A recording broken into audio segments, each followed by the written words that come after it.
E aí galera, tudo tranquilo? Não sei. Bom, hoje nós vamos falar um pouco sobre a economia global e também a atuação das empresas transnacionais, tá? Já vimos que o processo de globalização tem se intensificado nas últimas décadas, eles têm proporcionado um aumento do fluxo do comércio mundial, tá? Só para a gente ter uma comparação, lá na década de 50, 1950, o fluxo do comércio internacional girava em torno aí de 64 bilhões de dólares. Para vocês terem uma comparação, em 2016, esse fluxo comercial já vai ter um aumento aí significativo, ficando na casa de 16 trilhões de dólares, né? Então, uma diferença muito grande hoje no que se refere ao comércio internacional, né? Hoje o mundo, nós já vimos, devido ao processo de globalização, o mundo hoje, as transações comerciais, elas se tornaram em nível global.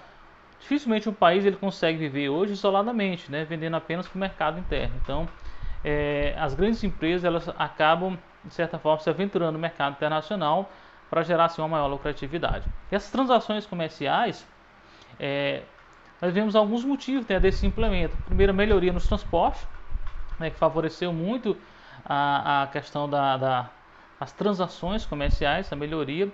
Também a diminuição do valor do frete, para que haja assim uma margem de lucro para o pro produtor. Entre os fatores, o rápido crescimento populacional também. Hoje a população em torno de 7 bilhões de habitantes faz com que haja um mercado consumidor muito interessante, que favoreça essas relações comerciais. Também a melhoria no rendimento das famílias, né, que tem melhorado também, então fazendo assim que as pessoas tenham acesso, possam comprar, adquirir novos produtos.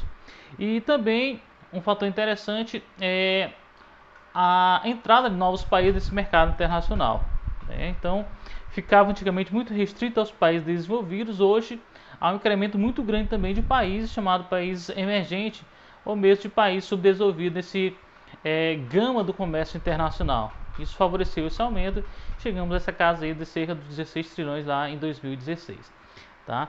Então, todo esse implemento do comércio também tem gerado o que muitos vão chamar de sociedade do consumo, né? Hoje as pessoas elas basicamente elas têm o desejo de trabalhar para quê? Para que venha consumir e adquirir cada vez mais produtos, né? E as empresas, sabendo disso, estão cada vez mais lançando os produtos diferenciados, interessantes, para que possam assim despertar a maior atenção do público e também gerar mais lucro, né? Até um filósofo, um Bauman, que ele disse que hoje as pessoas em geral compram aquilo que não precisam com dinheiro que não tem para agradar uma pessoa que elas não conhecem, tá? Então a sociedade de consumo muito disso, né? Você vive basicamente para consumir.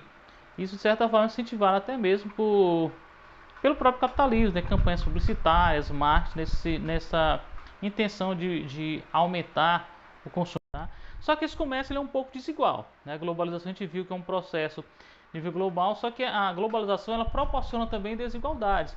Então o comércio mundial ele fica centralizado muito na Europa Ocidental, em parte da Ásia e na América do Norte, quando nós vamos ter algumas regiões que estão à margem desse processo, né? Esse comércio seria aí parte da Ásia, também a África e a própria América Latina. É, Grande parte desse implemento comercial se deve em parte às empresas transnacionais, né? O que são as empresas transnacionais? São também chamadas de empresas multinacionais, ou seja, são aquelas empresas que atuam em diversos países do mundo, né? São empresas como a Coca-Cola, o McDonald's, Samsung, LG, Honda, ou seja, são empresas que atuam em diversos países do mundo, tá? Então elas tiveram um papel, né, assim, bem grande nessa disseminação desse comércio global, desse comércio mundial, tá?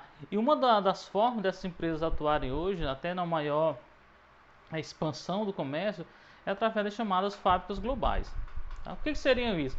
É a descentralização da produção. Antes, como é que se dava a produção? Se dava basicamente nos países desenvolvidos.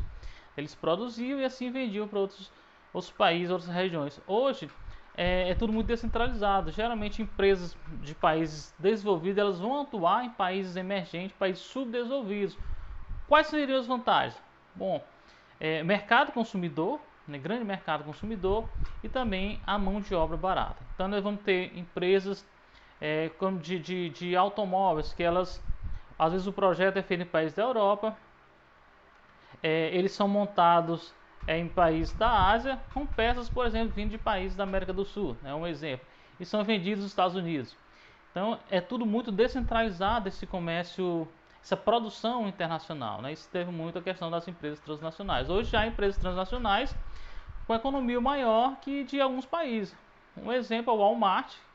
Aqui no Brasil ela é a dona da Rede Big, do Hiper Bom Preço, que é uma empresa tão grande que, se fosse um país, seria a 10ª maior economia do mundo, né? Então é uma transnacional muito grande, tá? Então, de certa forma, essas transnacionais acabam proporcionando até mesmo alterando as relações de comércio, também relações de trabalho em muitas partes do mundo.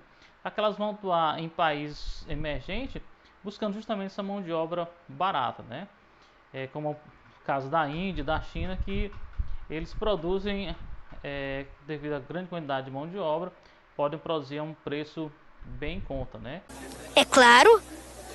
E assim de ver até surgimento de grandes empresas transnacionais de países emergentes, como a própria China, né? Já há grandes empresas como a própria Huawei, a Xiaomi, que são empresas chinesas que hoje dominam alguns setores aí de tecnologia. No caso da Xiaomi, já é a terceira maior empresa na venda de aparelhos celulares, tá? O problema dessa fábrica global é que, em muitos casos, ela necessita de uma mão de obra especializada, mão de obra qualificada, tá? E quando não há essa mão de obra qualificada, ocorre o que a gente chama de desemprego estrutural, onde muitos trabalhadores são substituídos por produtos automatizados, ou robôs, né? No caso, são substituir essa mão de obra que chama de desemprego estrutural. O exemplo pode ver nos caixas eletrônicos, né? Que hoje quase não se tem mais o contato, né, com o caixa do banco. Hoje é quase tudo resolvido no caixa eletrônico. Então, essa evolução, essa entrada transnacionais, essas altas tecnologias, tem gerado essa substituição da mão de obra que a gente vai chamar de desemprego estrutural. Ok? Até a próxima. Abraço.